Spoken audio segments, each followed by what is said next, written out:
رمضان کا پہلا خاندانی کام آپ نے کیا کرنا ہے بھائی؟ جلدی سے بات کو ختم کر رہا ہوں میں. ایک روزہ بھی نہیں چھوڑ, یہ آپشن ہی ختم, چاہے سحری میں آنکھ کھلے یا نہیں کھلے. اس سے روزے آسان ہو جائیں گے, ورنہ ٹینشن. دوسرا کام خاندانی کیا کرنا ہے؟ تراویح کی نماز. کیا کام کرنا ہے بھائی؟ اور تراویح 20 رکعتیں ہیں, 8 رکعتیں بولو نہیں. حضرت عمر سے 2 روایتیں, ایک 8 والی اور ایک 20 والی, کہ حضرت عمر نے کتنی دیکھو نبی صلی اللہ علیہ وسلم نے تراویح کی کتنی رکعتیں پڑھی ہیں, کوئی بے غبار حدیث میں ہمیں اس کا تذکرہ نہیں ملتا. بس اتنا ہے کہ 3 دن پڑھی ہے, بس کتنی پڑھی ہے ہمیں نہیں پتا. یہ ہمیں حضرت عمر کے عمل سے پتا چلتا ہے, کیونکہ حضرت عمر بدعتی بولو نہیں ہو سکتے, کیونکہ انہوں نے جب جماعت سے 20 رکعتیں پڑھائی ہیں حضرت عمر نے, تو اس کا مطلب نبی نے ان 3 دن میں کتنی پڑھی تھیں. اور ایک ضعیف روایت میں اس کا تذکرہ بھی ہے کہ نبی نے 20 رکعتیں پڑھی ہیں. تو ضعیف روایت کی تائید جب خلفائے راشدین کے عمل سے ہو گئی تو وہ ضعیف بھی عملاً کیا بن گئی؟ صحیح بن گئی ہے وہ. تو حضرت عمر سے 2 ہیں, 8 بھی اور 20 بھی. 8 والی پر امت نے کسی امت نے عمل ہی نہیں کیا, کیونکہ وہ بالاتفاق مضطرب ہونے کی وجہ سے ضعیف ہے, سند کی وجہ سے نہیں بلکہ مضطرب. کیونکہ جو راوی حضرت عمر سے 8 بیان کر رہا ہے وہی کتنی بھی بیان کر رہا ہے؟ 20 بیان کر رہا ہے. اور جب ہم صحابہ کے دور میں دیکھتے ہیں تو ہمیں سب جگہ 20 نظر آ رہی ہیں, 8 کہیں بھی نظر نہیں آ رہی. تو یہ کیسے ممکن ہے کہ حضرت عمر نے 8 شروع کی ہوں اور کوفہ, بصرہ, دمشق, شام, مصر سب جگہ 20 ہو رہی ہوں؟ اس سے پتہ چلتا ہے کہ حضرت عمر سے جو 20 والی روایت ہے وہ صحیح ہے, 8 والی صحیح نہیں ہے. اور اس کی سب سے بڑی دلیل یہ ہے کہ موطا امام مالک میں ہے 8 رکعتوں والی, جو امام مالک نے نقل کی ہے, لیکن امام مالک خود 8 کا فتویٰ نہیں, وہ خود 20 سے زیادہ کے قائل ہیں, وہ تو 20 کے بھی نہیں 36 کے قائل ہیں. تو یہ کیسے ممکن ہے کہ کتاب کا مؤلف 8 والی ذکر کر رہا ہو مگر خود اس روایت کو وہ اس پر عمل نہ کر رہا ہو؟ ان باتوں کا کسی اہل حدیث عالم کے پاس جواب نہیں ہے. ترمذی میں ایک روایت پیش کی جاتی ہے امام احمد بن حنبل سے, یہ روایت ہے کہ اس میں کوئی مخصوص عدد ثابت نہیں ہے, جتنی چاہے پڑھ لو. لیکن امام احمد کی جو اپنی اصل کتابیں ہیں فقہ کی, اس میں امام احمد کے شاگرد جو امام احمد سے ذکر کرتے ہیں وہ ذکر کرتے ہیں امام احمد بن حنبل کے نزدیک بھی 20 رکعتیں مختار ہیں. سمجھ نہیں آ رہی میرا خیال ہے بات. تبھی فقہ حنبلی میں تراویح کی رکعتیں کتنی ہیں؟ 20. اور امام ابو حنیفہ کے نزدیک بھی. لوگ پتہ ہے مجھ سے کیا کہتے ہیں, لوگ جو ہے نا کہتے ہیں کہ یار آپ ان حدیثوں کا انکار کر رہے ہو جس میں 8 آتا ہے. 8 والی جو بخاری کی حدیث ہے نا اس کا تراویح سے کوئی تعلق نہیں ہے. بخاری میں آتا ہے نبی رمضان اور غیر رمضان میں 8 پڑھتے تھے, اس کا تراویح سے کوئی تعلق, وہ تو غیر رمضان میں بھی تھی. اتنی سینس نہیں ہے یار, آپ ہمیں قرآن و حدیث سکھا رہے ہو اور ہمیں اپنا مقلد بنا رہے ہو, اتنے بڑے بڑے مجتہدین کی تقلید چھوڑ کے. میں لوگوں سے ایک بات کہتا ہوں, ایک قرآن و حدیث وہ ہے جو ابو حنیفہ, شافعی, مالک اور احمد بن حنبل نے سمجھا, اور ایک قرآن و حدیث وہ ہے جو 15ویں صدی کے مولوی سمجھ رہے ہیں. کس کی فہم زیادہ صحیح ہوگی؟ بولو بھائی. ایک قرآن وہ ہے جو انجینئر بیان کر رہا ہے حدیث, ایک حدیث کی تفصیل وہ ہے جو امام مالک بیان کر رہے ہیں, ابو حنیفہ بیان کر رہے ہیں, جن کی 80 ہجری میں پیدائش ہوئی ہے, تابعین میں سے ہیں, جو امام شافعی بیان کر رہے ہیں. تم امام شافعی کو چھوڑ رہے ہو, تم امام ابو حنیفہ کو چھوڑ رہے ہو, تم امام مالک کو چھوڑ رہے ہو, تم احمد بن حنبل جیسے محدث اور فقیہ جو امام بخاری کے استاذوں میں ہیں ان کو چھوڑ کر فالو کس کو کر رہے ہو؟ انجینئر کو. اور تم کہہ رہے ہو ہم صرف قرآن و حدیث کو مانتے ہیں, ہم کسی اور چیز کو نہیں مانتے. تم قرآن و حدیث کو نہیں مانتے میرے بھائی, تم مقلد ہو, اندھے مقلد ہو. تم قرآن و حدیث کی اس تشریح کو مانتے ہو جو انجینئر کر رہا ہے, اس تشریح کو نہیں مانتے جو احمد بن حنبل کر رہے ہیں, جو ابو حنیفہ کر رہے ہیں, جو امام مالک کر رہے ہیں, جو امام شافعی کر رہے ہیں. یہ بڑے بڑے تابعین, تبع تابعین, مجتہدین جن کو پوری امت نے فالو کیا ہے. تو 8 رکعت کی جو موطا امام مالک کی حدیث ہے, اس 8 رکعت پہ امام مالک نے فتویٰ نہیں دیا. کیوں؟ اس لیے کہ وہ حدیث مضطرب ہے, اس میں راوی ایک بیان پہ ٹکتا نہیں ہے, کہیں 20 بیان کرتا ہے, کہیں 8. جب راوی کے بیان میں تضاد ہو تو حدیث مضطرب ہونے کی وجہ سے رد ہو جاتی ہے. اور میں آخری بات کر کے بیان کو ختم کرتا ہوں, یہ جو تراویح کا لفظ ہے یہ 8 رکعتوں پہ فٹ ہی نہیں بیٹھتا ہے. اس کا بھی میں جواب سوال کر رہا ہوں لیکن کوئی جواب نہیں دے رہا. دیکھو اپنی مرضی کے سوال بنا کے جواب دے دیا کرو تو لوگ واہ واہ کریں گے. آپ میرے ساتھ یہ ہو رہا ہے, میں جو بیانات میں اعتراض کرتا ہوں نا اس کا جواب نہیں مجھے ملتا, خود سے اعتراض بنا کے کیا کر دیا جاتا ہے جواب. جیسے میں نے بتایا تھا کہ حرم میں 4 مصلے تھے, حنفی, مالکی, شافعی, حنبلی, 4 مصلے تھے نا کئی سو سال تک, جو کہ نہیں ہونے چاہیے, ایک ہی ہونا چاہیے تھا مصلی. تو لوگوں نے اعتراض کیا 4 مصلے تھے حرم میں, یہ دیکھو کتنا غلط, یہ حنفی مالکی ایسے ہوتے ہیں. تو میرا سوال یہ تھا کہ 5واں کیوں نہیں تھا اس وقت؟ اس کا مطلب 5واں فرقہ وجود میں آیا ہی نہیں تھا, وہ اب پیدا ہوا ہے. وہ ٹھیک ہے 4 غلط تھے لیکن اس غلط کو بھی صحیح ان 4 میں سے ایک نہیں کیا ہے.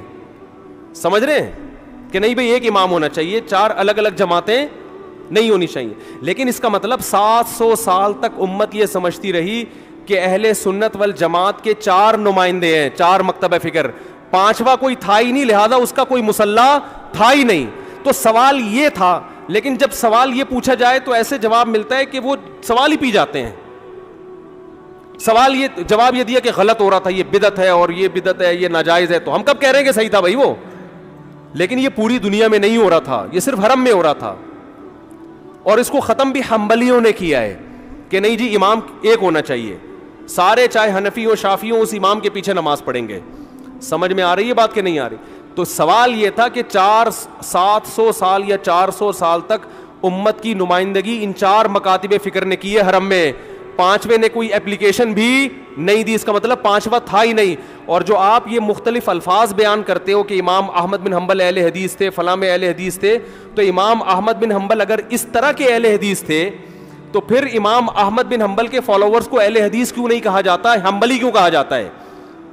نہیں آ رہی بات میرا خیال. یہ ایسے ہی ہے جیسے جماعت المسلمین والے کہتے ہیں کہ ہم نبی کے دور سے ہیں, اور پھر بخاری میں دکھاتے ہیں جماعت المسلمین کے الفاظ.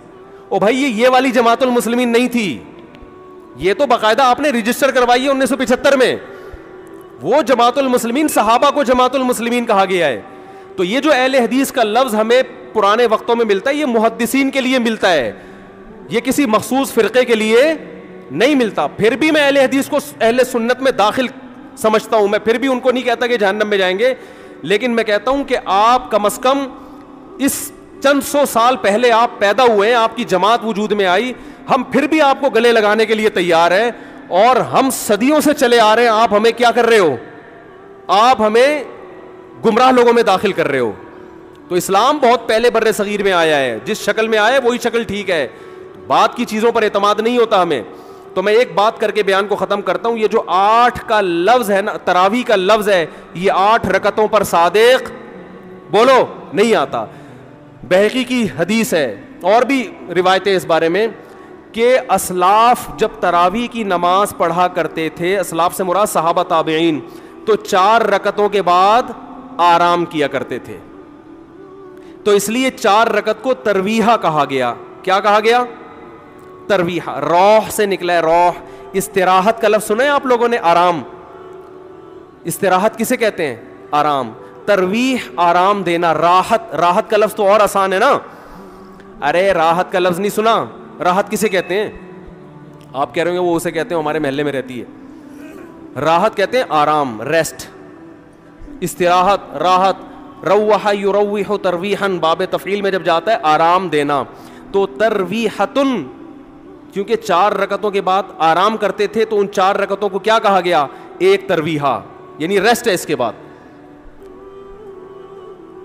اب ترویحہ کا جو لفظ ہے نا, 4 رکعتوں کے بعد کیا ہو رہا ہے؟ ریسٹ. اٹ از کالڈ ترویحہ. سب کو پتہ ہے 4 رکعتوں کو ترویحہ کہتے ہیں. 2 ترویحوں کو عربی میں کہیں گے ترویحتان. کیا کہیں گے؟ جیسے رجل کا معنی ایک آدمی, رجلان 2 آدمی. عربی میں 2 کے لیے الگ لفظ استعمال ہوتا ہے, 2 سے زیادہ کے لیے الگ. تو اگر یہ 8 رکعتیں ہوتی تو ان کو محدثین تراویح نہ کہتے بلکہ ترویحتان کہتے یا ترویحتین کہتے. کیا کہتے؟ 2 ترویحیں. اور ان کے بیچ میں ویسے بھی ریسٹ کی ضرورت پڑتی نہیں, ٹھیک ہے نا. 4 رکعت کے بعد امام بیٹھتا, بولتے چل بھائی آگے جلدی کر, جانا بھی ہے گھر میں ہم نے. تو ترویحتین کہتے, ان کو محدثین تراویح نہیں کہتے. اور تراویح کا لفظ ہے جمع. عربی میں جمع کم سے کم افراد کتنے ہوتے ہیں اس کے؟ 3. تو کم سے کم 12 رکعتیں ہونی چاہیے. لیکن تراویح بھی جمع کثرت ہے, جمع قلت کثرت. جمع اقصا کہتے ہیں جو بہت زیادہ جمع ہو.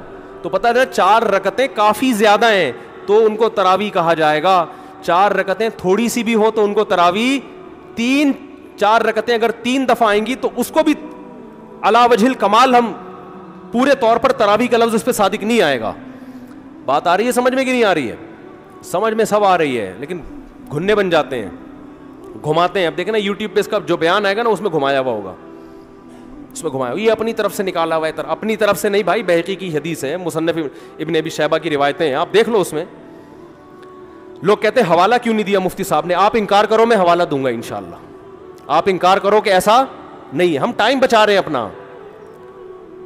وہ مجھے کہہ رہے تھے نا اس بحث میں کہ مفتی صاحب آپ دلیل دو, جو دعویٰ کرے دلیل اس کے ذمے ہے. میں نے کہا دلیل اس کے ذمے اس وقت ہے جب سامنے والے دعوے کا انکار کرے. میں نے ستار بھائی کو میں نے کہا کہ ستار بھائی تم نے 1 لاکھ روپے لیے ہیں. ستار بھائی کہہ رہے ہیں نہیں, ہاں لیے ہیں. تو مجھے کیا ضرورت ہے میں گواہ پیش کروں کہ دلیل دوں؟ وہ مان رہا ہے. تو یہ سب مانتے ہیں. یہ تو علماء جس نے بھی حدیث کی کتابیں پڑھی ان کو پتا ہے کہ ترویح کا لفظ اس لیے لکھا ہوا ہے اس میں. تو اسلاف سے مسجد نبوی میں حرم میں ایک رمضان بھی ایسا نہیں گزرا جب سے حضرت عمر نے 20 رکعتیں شروع کرائی ہیں کہ 20 رکعت سے 1 رکعت بھی کم ہوئی. زیادہ تو ہوئی ہیں, کم بولو نہیں ہوئی ہیں. 1 امت اتنی بڑی گمراہی پر 1400 سال سے جمع ہو گئی.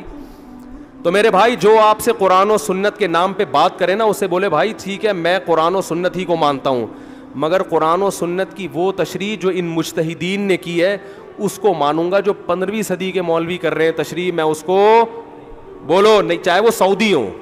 لوگ کہتے ہیں سعودی عرب میں 8 رکعتیں ہر جگہ ہو رہی ہیں. سعودی عرب میں آج ہو رہی ہیں, 100 سال پہلے کے سعودی عرب میں 8 رکعتیں کہیں بھی نہیں ہوتی تھی. تو یہ کوئی سعودیوں کا کلمہ تھوڑی ہم نے پڑھا ہے کہ جو سعودی عرب میں تو بہت سے لوگوں کی داڑیاں نہیں ہوتی. تو کیا مطلب داڑھی کا انکار کر دو گے آپ؟ تو ہم نے فالو کرنا ہے امام مالک کو, امام احمد بن حنبل کو, امام شافعی کو. یہ بڑے بڑے محدثین تھے, مجتہدین تھے. خلفائے راشدین کو, خلفائے راشدین کے دور میں کوئی ایک روایت دکھا دو 8 رکعتوں والی, کوئی ایک روایت. ہاں جو حضرت عمر سے موطا میں منقول ہے اس کا جواب میں نے دے دیا. اس کے علاوہ کہیں دکھا دو کہ بصرہ میں, کوفہ میں, دمشق میں, صحابہ تابعین کے دور میں رمضان میں 8 رکعتوں سے جماعت سے نماز کسی نے پڑھی ہو. تو نہیں ہے کچھ بھی اس میں. تو اس لیے جو طریقہ صدیوں سے تواتر کے ساتھ چلا آ رہا ہے وہ کتنی رکعتوں کا ہے؟ 20 رکعتوں کا. تو اسی کو فالو کرنا چاہیے. تو دوسرا کام آپ نے خاندانی کیا کرنا ہے؟ تراویح پابندی سے پڑھنا. سمجھ میں آ رہی ہے بات؟ تو یہ 2 کام فی الحال کریں, کچھ پیکج اگلے جمعے میں انشاءاللہ بیان کریں گے. تو اسی سے انشاءاللہ اللہ کی محبت کی چنگاری آپ کے دل میں پیدا ہوگی. اللہ ہمیں سمجھنے کی, عمل کی توفیق عطا فرمائے.